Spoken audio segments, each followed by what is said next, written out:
it's been a long time since we spoke. The last time we spoke was just a couple of weeks after your Premier League debut, and back in November. And what a season it's been for you. You've took every opportunity with both hands.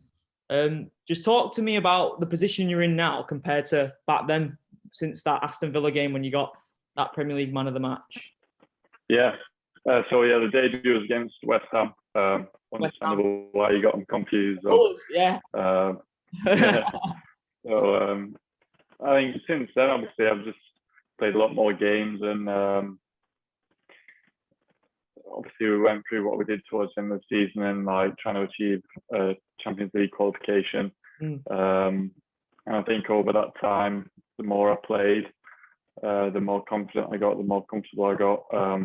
I think the more responsibility I felt like I put on myself, and probably felt anyway from the other guys, because it felt like they trusted me more as I played more regularly and put in some decent performances. So I'd say like the comparison from then to now is just maybe my game has been a bit more rounded. I've got more experience, even though in the grand scheme of things, still not an experienced player, but more than I was at the start of the year. And obviously had the opportunity to address and improve on things that I might have slipped up with in previous games. That one thing we were discussing last time was how unique your career has been up until this point, and just in the trajectory of your career path, and how you managed to get into the first team at the age of 24. And like I said, the way you've took those opportunities has been incredible. When you look at the game against Man United, for example, I think that's a standout for me, in where maybe some would say that you faced own personal adversity with that first goal, but then you recovered so well. For you yourself, you didn't see that as a negative. It's part and parcel of being a centre-back. It's going to happen at some point. For you to go and get an assist and then get a near man of the match performance for yourself, that pretty much summed up your season. Every adversity that presented itself, you go and conquer it and attack it head on. Is that fair to say? Yeah, I'd say so. Yeah, it's just sort of an occasion where you've no choice but to, when you're playing at that level, you've no choice but to try and rise to it. And especially like when you're playing for such a huge club who have big aspirations, then you need to reach the level or be performing at the level. There's no real other option, and you can't sort of be hanging on or being carried through games. So you have to try and step up. And when you talk about the United game, and that example, I think we'd not had the best start to the game as a team in general, and I'd not had the best start to the game regardless of the own goal. So it was almost like frustration. I think maybe if I wasn't involved in the first goal, also involved in it, then maybe I wouldn't have had that determination to knock it out my feet and try and whack it on target. And luckily, obviously, it ended up being a perfect pass to Jorts. But maybe I wouldn't have thought I need to take that responsibility on and right a mistake. And I think Burnley as well, people were talking about that being a good game for me, but I wasn't really happy with my first 15, 20 minutes of that game. And I think the moments later on where I managed to get my goal, I think I grew into that game better and finished it quite strong. But I think the moments where I got the goal and the goal line clearance again, like kind of the fact that I wasn't really happy with how I performed at the start, maybe there was a bit of frustration in me to motivate me even more to make sure that I make up for it. Yeah, I mean, for me, outside looking in, it is clear to see that you are harsh on yourself, but that mentality is what makes you the player that you are. And any athlete that I've spoken to, they're always their own biggest critic, and that's what brings the biggest success out of them. But yeah, for me, the outside looking in, that performance against United, a lot of top players, could fold under that. Like we've seen it as fans of the sport and fans in any sport. When something doesn't go the way that you wanted to, you can let anger set in and act recklessly. But you used it for the fuel and motivation, and that's something that the fans have latched on with you. We were speaking about it, the possibility of you becoming a fan favourite last time, but we're in a position now where fans have created chance for yourself. You know, you've seen it on social media, I bet. What's that been like? That having fans attracted to your demeanour and presence on the pitch? Obviously, I think like the fan response in general for me has been quite surreal, because I don't know, I just see myself as a normal guy who likes playing football and likes doing what I do and defending and what have you. And the fact that they've taken to that so much is obviously like massively flattering, and I'm really grateful for it. And it is surreal to see them singing songs with my name in it. But I think that's the way I've always been in approach games, and like just even in training, like I just think like if you're not doing absolutely everything you can, then what's the point? Like the only thing you could end up with is possible regrets if it doesn't go the way that you want. Like I'd hate the thought of coming away from a game or a season or even a training session, coming inside and thinking like I had a bit left there, and it's maybe things would have been different. So that's the way I've always been. And I think sometimes it can cost you a bit as well, because maybe like you end up tiring yourself out if you're doing extra runs that aren't necessary, or hurting yourself in tackles that you're not set or ready to go into or whatever. But I'd much rather that be the case and be happy that I was fully committed in a situation, rather than come away from a situation not fully committed and potentially have regrets. And then, you know, we were speaking as well last time about the possibility of you being in the Champions League squad, and that actually did materialise, and you ended up playing one of the best teams of the last decade and one of the best teams of all time in Real Madrid. And, you know, you kept Benzema quiet in that Anfield game, which is, you know, for us, when we was growing up in school, he just signed for Real Madrid. He was one of the biggest money buys in the world when it was that year when he signed Ronaldo and Benzema back in 2009. I think we was in year 7. So to go up against guys like that, guys like Cavani, and do your job more than aptly and assert yourself on the pitch. Probably not now, probably not during the season, but as I'm saying that to you now in the off season, when you have time to reflect on things, you've got to be thinking, you know, I was just a kid walking through the Bolton school corridors, getting ready to watch the Champions League at home, and now I'm successfully man-marking Benzema in the same competition. Yeah, I think like as your career sort of goes on and progresses, and obviously it seems like I've just sort of come from nowhere. But it's not the case. I spent last season in Germany and playing with big names like Mario Gomez and Bad Stuber, who were lads that were playing when we were growing up as well, like at the top level, and that was surreal. My first experiences of training with the first team at Liverpool, like those moments were really surreal as well, playing alongside or training alongside players like James Milner, Jordan Henderson, like there was Adam Lallana, Daniel Sturridge, like someone I watched at the Reebok as a Bolton fan.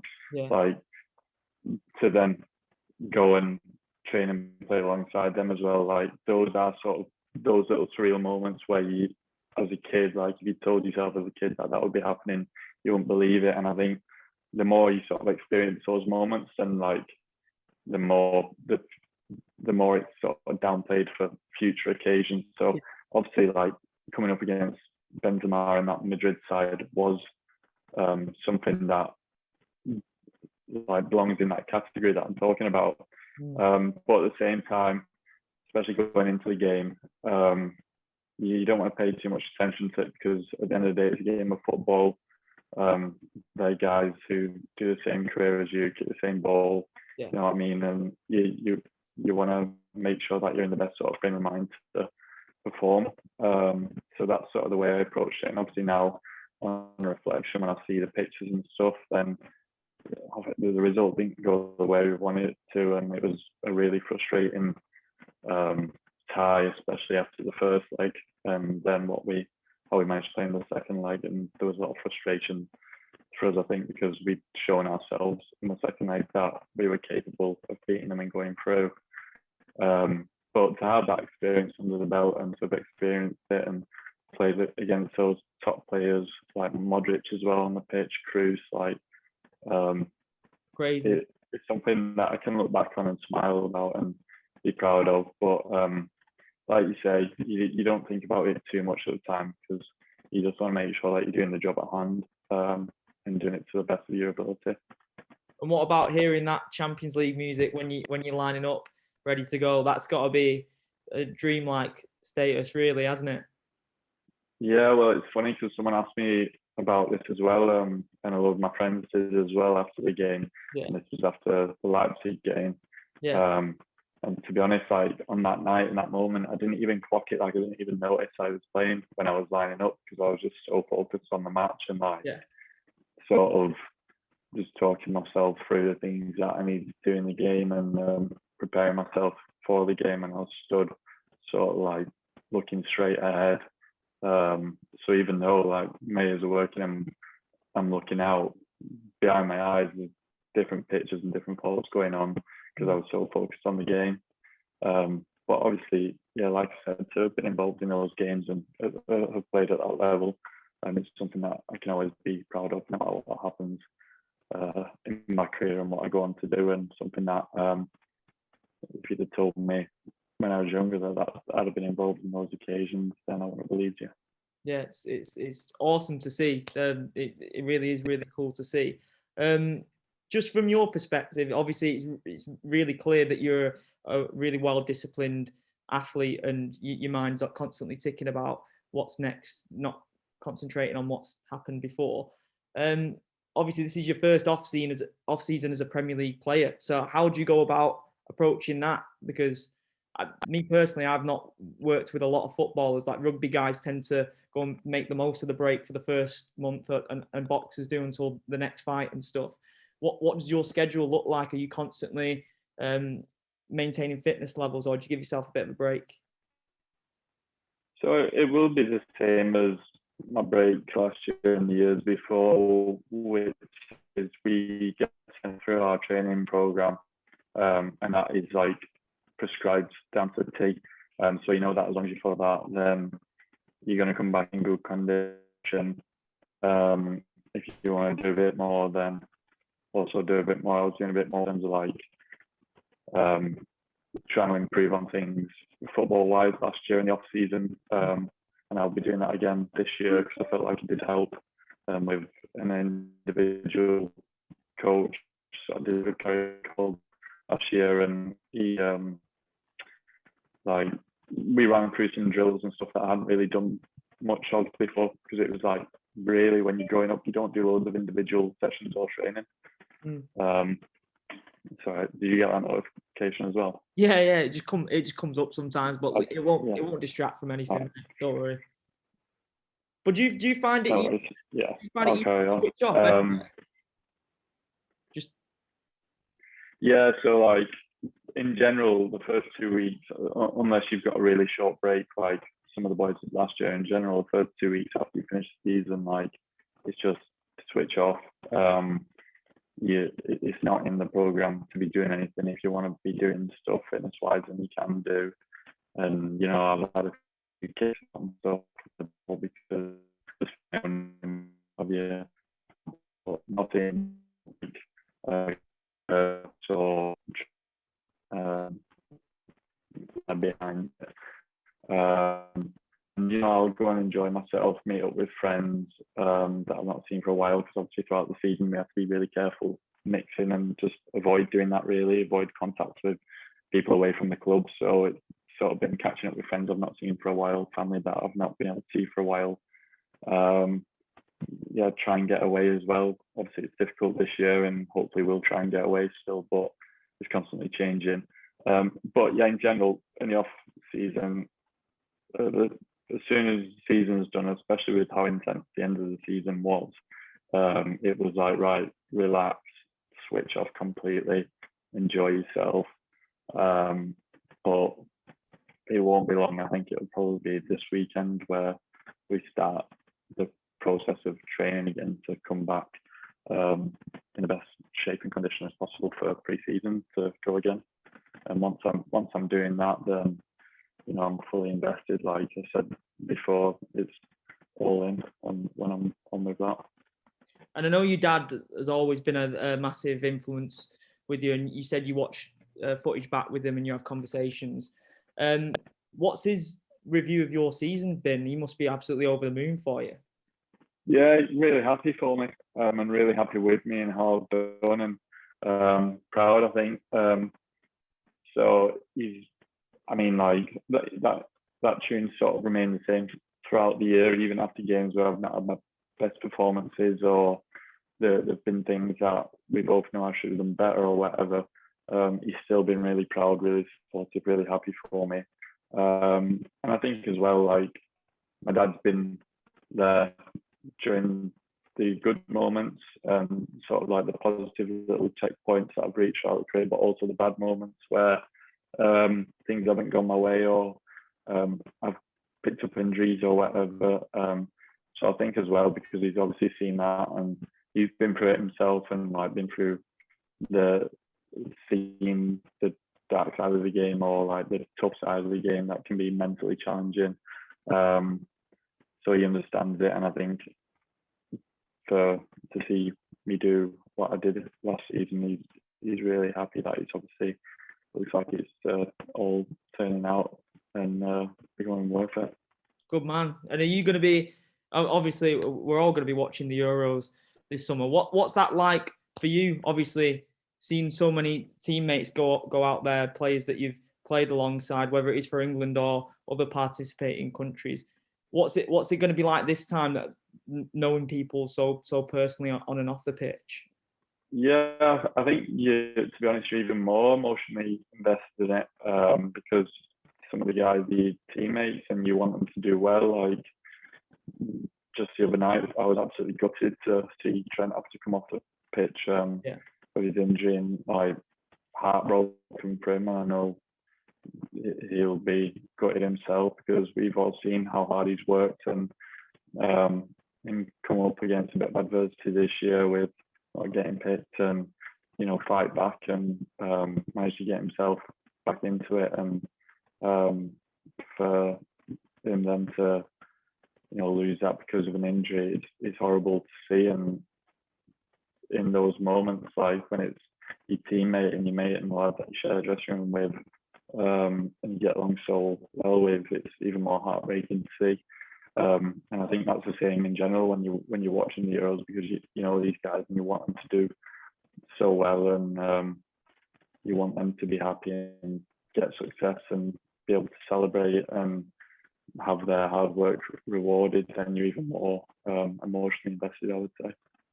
What do you reckon our chances are? I'm going to have to ask you, mate.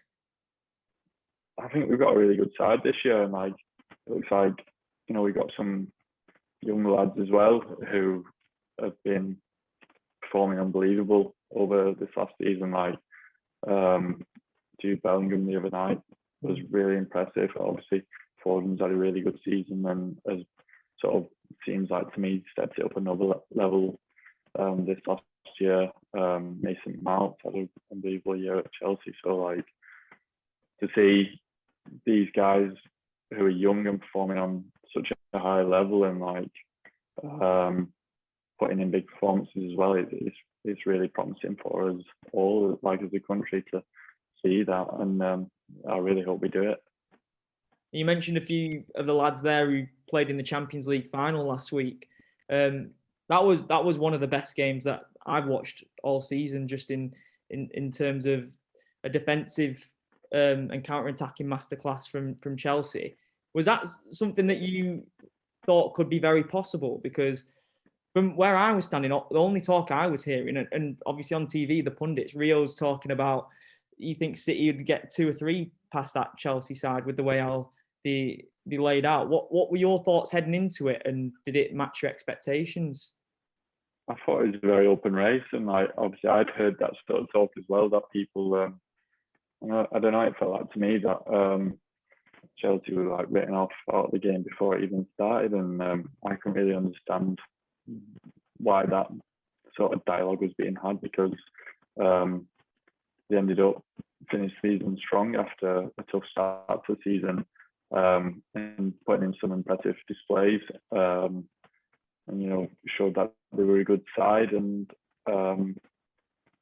we also saw how sort of dominant City were in the league, and they obviously drove a trophy as well. But I think it's always dangerous to go into a game fighting another team off before it, and I don't imagine City would have done that themselves, the players and the staff or what have you. But I was surprised to see, I don't know, people write Chelsea off so early, because they've shown that throughout the year that they were obviously seem like they're progressing over the second half of the season and heading in like a positive direction for their club. And then on reflection now, when you look at the opposition that you've played in the Premier League this season, maybe someone that's under the radar for us, maybe someone that we wouldn't put first on the list, but who is someone that you look back on and think, wow, they were an absolute handful for me, and they probably brought the best out of me on that day? Yeah, is this in the Premier League? Yeah, just in the Prem. Yeah. Well, I'm not sure they brought the best out of me, but I think it was definitely a learning experience for me.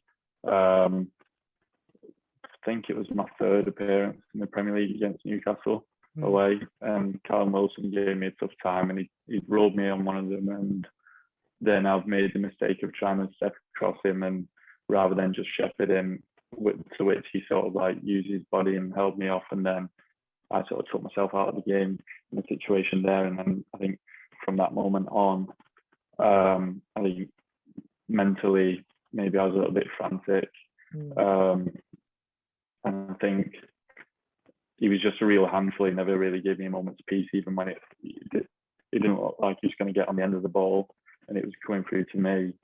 He would still make my life really difficult, trying to use his body, and it just made it uncomfortable for me. And it's the first time I've really had a proper physical battle like that. And I think that was sort of, for me, like a new introduction to the Premier League, and sort of a bit of an eye opener for me to say, look, there's like, you're gonna have games that like this that are just like a big fight, and little moments in the game as well that I had to pick up on and learn from, knowing when to not dive in and risk getting spun or risk getting stepped across, and sort of being aware of who I'm playing against and what their qualities are and how to adapt to different situations. I think like Chris Wood as well gave me, like I said before, gave me a tough 20 minutes at the start of that game, and it took me a bit of time to figure out how best to deal with him as well. Like in some situations I was stepping in and out, thinking, all right, I'll just pick up the second ball rather than take myself out of the game, getting drawn into the fight. On some of the goal kicks I was trying to block him, but then taking myself out of the game for the second ball. And then on some of them I was going up for the fight but losing the header. So I think like the moments like that, and especially when in terms of games played, I'm still quite early in my career in terms of how many games I played in the Premier League. You've just got to sort of take as much from it and learn from it and adapt. And I think there were a few of them as well, a few of the other games as well, where different strikers posed different sort of threats. And it's just a case of adapting and making sure that, you said if some of them got the best out of me. I think in terms of that, maybe my game away at West Ham against Antonio, I thought that was one of my better performances. And I think he probably got the best out of me then. I had to be very alert because of how quick he is and powerful he is, and always alert to the one being spun in behind. And mentally I had to be very switched on and couldn't sort of watch or drift through the game and get too comfortable at any point.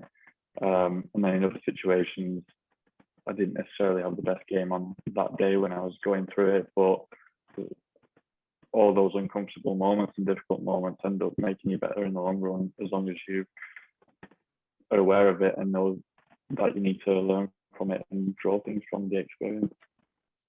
And it's no secret, when we were discussing last time, you've seen some of Liverpool's greatest ever nights from the sidelines before you got that opportunity this year, and that's been a massive motivation for you. You know, you've touched that Champions League trophy, but to get the opportunity in a season where the side has faced such adversity, when maybe the media was trying to portray them as going on this huge run, where they were doing the same thing with Man City. They were saying Man City will win the Champions League, and then there might be an era of European and domestic dominance here, which is, you know, my perspective is unfair to put that pressure on a side like that. But the point that I'm making here is that you've seen all that glory there, but then you come in and it's such a pivotal and core aspect of this Champions League push, facing adversity.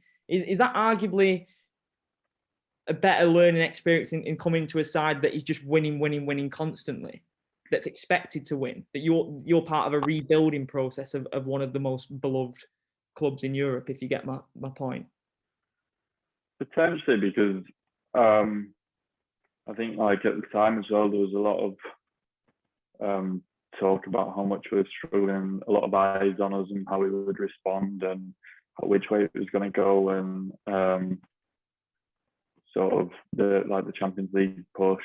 Obviously, for me personally as well, as soon as you lose Van Dijk, then people want to see who's having to come in and do his job, and there's no one else in the world that can do the job that Virgil van Dijk does to his standard, in my opinion. So a bit of added pressure there to be able to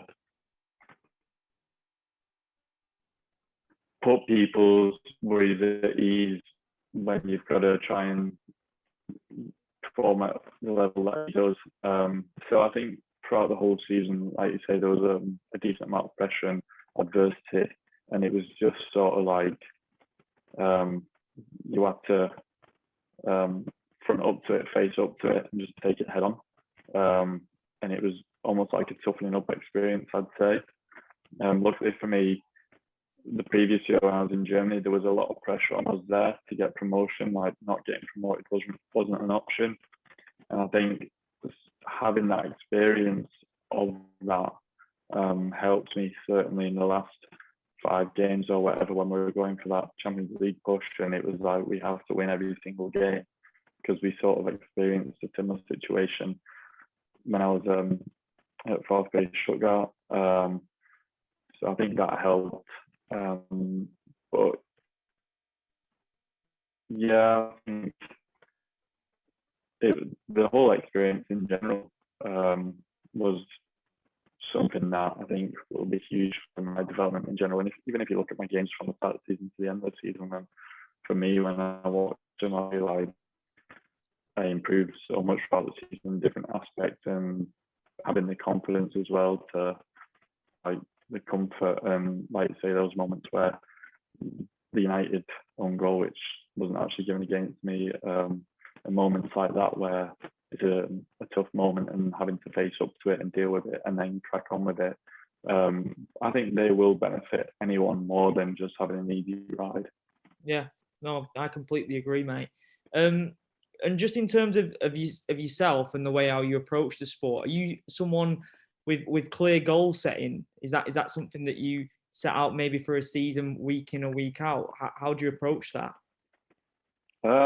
I think, like, in terms of small goals, I do have them.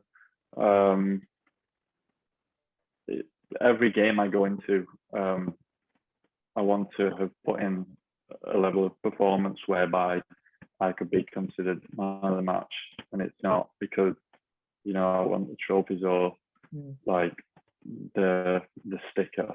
Yeah. It's just more so then I know that I'm performing to the level that I can do and should be doing as often as possible. And I also noticed that throughout the season I wasn't a big enough threat of set pieces or corners as I need to be, and having lost certain players who were, for example, Virgil, that was a responsibility that I need to take on myself, and I wasn't fulfilling that for a while in the games that I played, and that was frustrating me. And I think probably frustrating Trent and Robbo too, because their assists were taking a bit of a battering because no one was getting on the end of the ball. And people look at my game and say, well, he's good in the air, so he should be giving us some stuff off set pieces, and rightly so. I felt the same. So I had goals to be getting on the score sheet more, contributing more, or just being more of a threat, having more of a presence in general. So little things like that, whereby it's more performance based and related in terms of doing my job. Then yeah, but I've never been one who counts the amount of games or minutes that I've played as I'm going along. Obviously, I want to be playing as much as possible. Maybe at the end of the season, then I'll tot them up and what have you, and look at my stats and figures overall. And in terms of like trophies or that sort of thing, I do have aspirations and dreams, but I wouldn't call them like goals as such, because I think you've also got to have various other circumstances to fall into place for you, or to be present before you can start realistically aiming for those. And having them as like particular goals that you want to do. And I still think I've got a bit to do before I can start looking at that and thinking about it. And with everything that you've achieved this season with Liverpool, Nat, and no doubt that you're a fan favourite there, and those Anfield nights and Saturday afternoon games, it'd be brilliant for you to see and continue to assert your place in the Premier League. But just in terms of the way how you visualise next season, difficult question for anyone to ask in any field, to know where they're going to be in a few months, a year time, or whatever. But ideally for yourself, how does next season look for you in an ideal world? At the moment, I've no real idea. I think the reality of the situation is I don't think anyone, including myself, saw my year this year going the way it has done. So it's sort of like shaking it all up a bit. So I think ultimately, like, there's a conversation that I'll have to have, and I love being at Liverpool and playing for the club and everything about it, and it's a top club to be at, one of the best in the world. Everything about it, like, you couldn't really ask for better anywhere else. But at the same time, I think, as we've seen throughout this year, the improvements I've made from playing games, I've been on a steady progression off the back of that, and I want to keep that going. So ultimately, it'll come down to whether there is a role for me next year with the guys coming back from injury and the new signings, whether they see me having a role there and what that role is, and then sort of go from there. Well, at this moment in time, we've not had that conversation, and so I couldn't, I have no idea, to be honest. I completely understand.